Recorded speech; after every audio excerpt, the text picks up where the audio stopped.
I'm not on Reddit. I don't know about Reddit. What is Reddit? But I'm apparently reading ballet Reddit stories today. Let's see how it goes. I'm a little scared. I feel like this is like the beginning of TikTok reaction videos. Like this is a platform that I'm totally not on. So let's see. Partner doesn't like watching videos of me dancing. What? Like, what kind of dancing? What do you mean? I recently showed him some old videos. Oh, it's old videos of you dancing. Because I really wanted to go back on stage. For reference, I've been dancing for over 20 years, so dance has always been a big part of my life, even though I didn't go pro. Dance has been part of my identity for as long as I can remember, so I was incredibly hurt when he told me to exit out of the video 1.5 minutes into a 2.5 minute. He said he was bored of it and got the gist and didn't need to see more. Come on, You can't just sit there for 2.5 minutes? I thought he wasn't impressed with it, so I showed him a few more. He kept saying that each one was even worse than the last one. What is happening? Who would say this? I felt so hurt and disappointed. Okay, but honestly, like if he was being all rude and said he got the gist, like, why are you showing him more videos? he probably just doesn't like watching dance in general, not you specifically, but also. Who says this? I felt so hurt and disappointed because I expected him to understand my love for dance and ballet, and he just treated it like in any old video. Later, I tried to explain that his words had hurt me, and he said things like, To be honest, it's like you haven't outgrown the middle school girl who will randomly do a split in the middle of the room for attention. And it concerns me that you think this is such a big deal. I understand I'm not a prodigy and the videos probably weren't impressive, but I can't tell if I'm just being sensitive or if this is something that would make other dancers be upset too. Okay, of course, if somebody's saying anything this mean to you, you could feel hurt. That's obviously okay. This is such a weird, like, is this what happens in Reddit? Like, is this like the conversations that we have? So everything's about context, right? This is a very small snippet of your relationship that we are reading, and obviously we can't comment on it without understanding the bigger context behind why he immediately dismissed your videos, why you continue to show him more videos after he said that he didn't want to watch anymore. To say something this sharp and hurtful, like what is the context around it? Is this something that happens often, or is this like a one-time thing? And if it's a one-time thing, then like what is so triggering to you about watching an old video of someone dancing? That's so weird. Like, I don't know if there's any that exist, but I would love to watch videos of my partner playing baseball and Little League or whatever. I feel like I generally have very little in common with my partner, but like that doesn't matter because we're excited for each other's excitement. And I feel like that is a big part of being supportive and just being together with someone. So this is kind of sad, but also I want to know more. What is the bigger context in this story?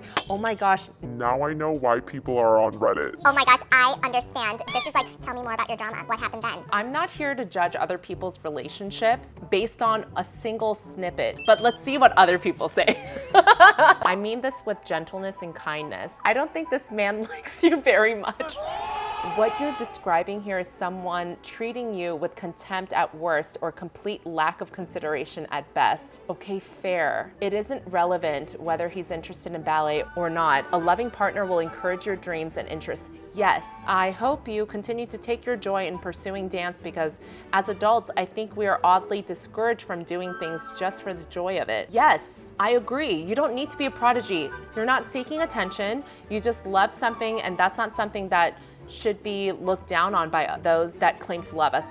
I think this is a perfect answer. Yes, I think that everyone should pursue things just for the pure joy of it. I have a very hard time doing that. That's why I love adult recreational dancers. It's inspiration for me because they're doing something just for the pure joy of it, and ballet was never that for me. So seeing you dance is healing for me, and I love your excitement, and like you pursuing what you're excited about makes me more inspired and more happy. And I think that even in this parasocial relationship that we have, I see you and I'm so excited for you, and how much more excitement and enthusiasm you should have if you're actually their partner, right? Oh, turns the march into ballet set.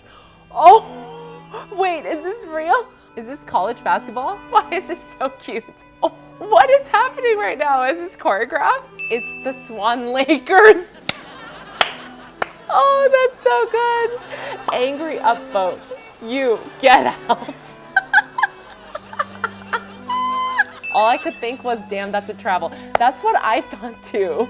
Oh, saw this on a Netflix K-drama. Okay, so first of all, I feel like this dancer already has unstable feet structures. So it looks like she is pronated a little bit already before we even talk about anything with the pointe shoe. Definitely not their shoe. Definitely too wide, a lot of gapping. Ballet aside, how can an entire set of people trying to create a visual think this was okay close up? Oh my God.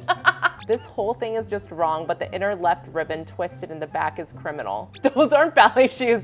These are actually boats. Little oars are missing, and it's supposed to have a small motor in the back. I'm more concerned about the structure of this dance or this person's foot. I feel like we need to fix that.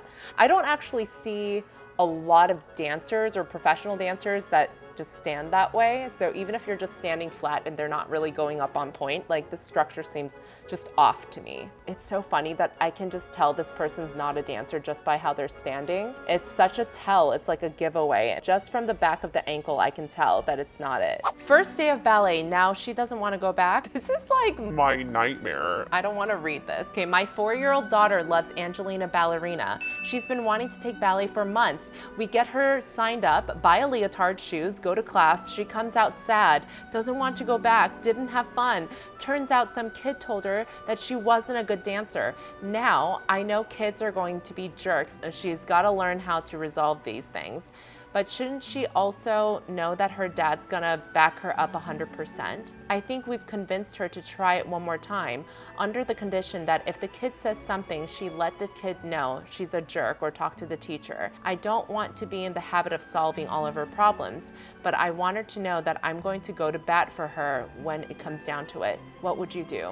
Interesting reaction. I mean, 4 years old, that's a kid. Like, of course you want her to always know that you're going to be there for them. Okay, I like this response. If it were my daughter, I'd tell her that it wasn't a very nice thing for the other kid to say, but that nobody starts out perfectly and that the only way to become good or great is to keep practicing and learning, which will be hard to do if she quits after her very first class.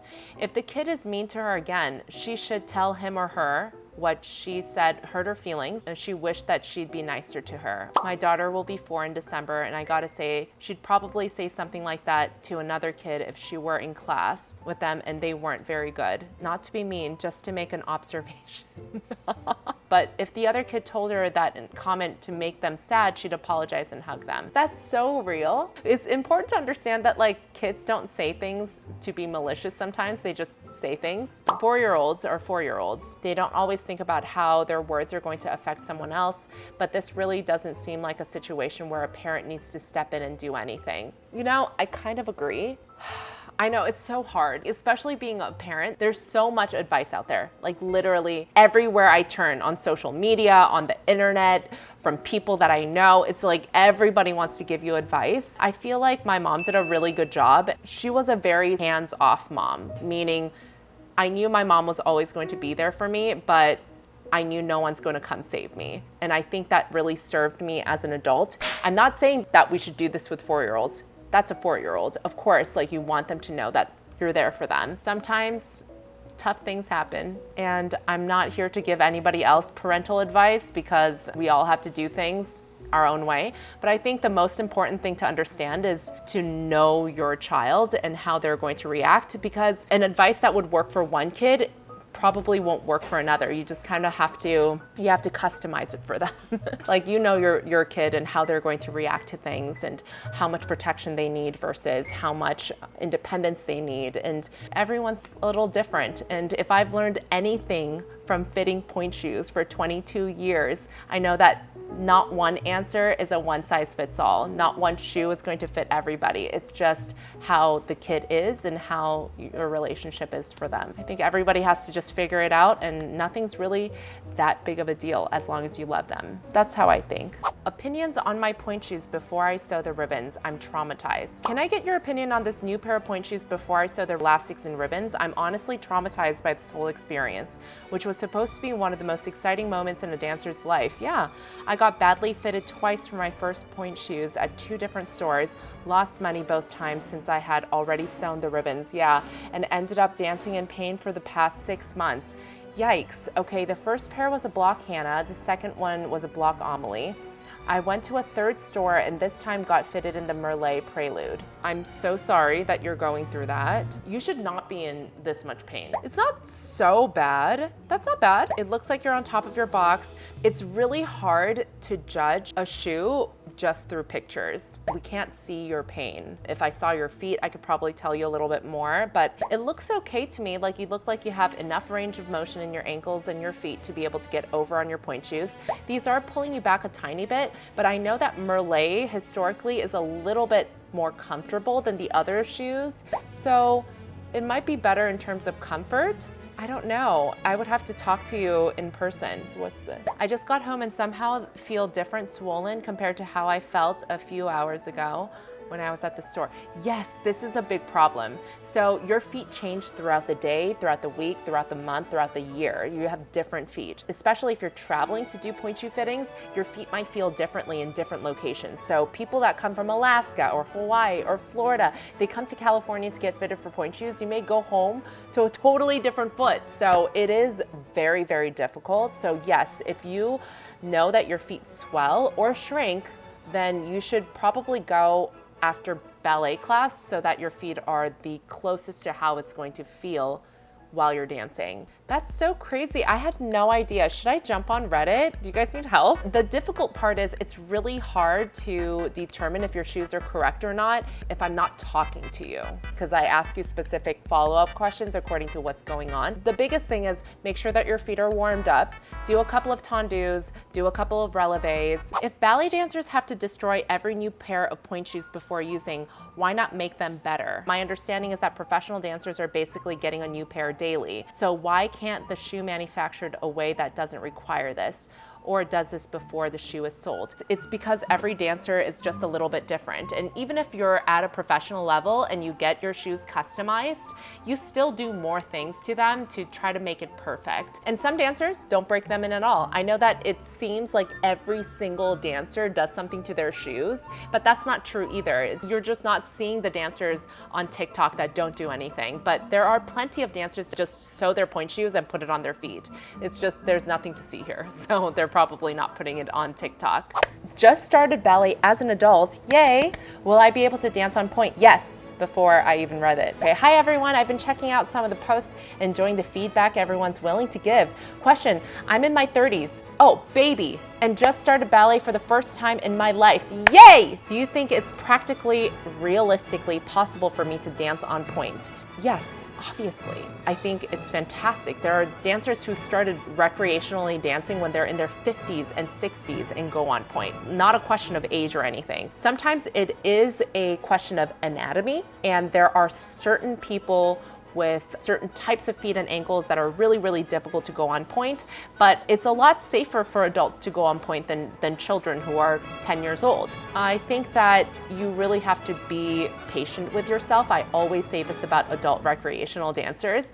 I want you to follow your passion, but there's no need to rush anything. You don't have to be on pointe in 6 months. You don't have to be on stage in 6 months. I want you to enjoy the journey and the process of doing something that's difficult and doing something that brings you joy. And I think if you honor that process, then totally you can go on pointe, but do it the right way. Like, you have time to do it. Go through the exercises, do your research, find the best ballet teacher for adult, find your community, find the right pointe shoe fitter for you. It's just, there's so many things that you can do in this world, and it's just one long journey. It's not a goal to get to pointe. It's all process. So just be patient with yourself. I think you're gonna be fantastic, but in the end, just keep doing what feeds your soul. And I love that you're here, and I love that you're pursuing this. That was Reddit stories. That was genuinely my first time on Reddit, and I'm really scared to go down this rabbit hole.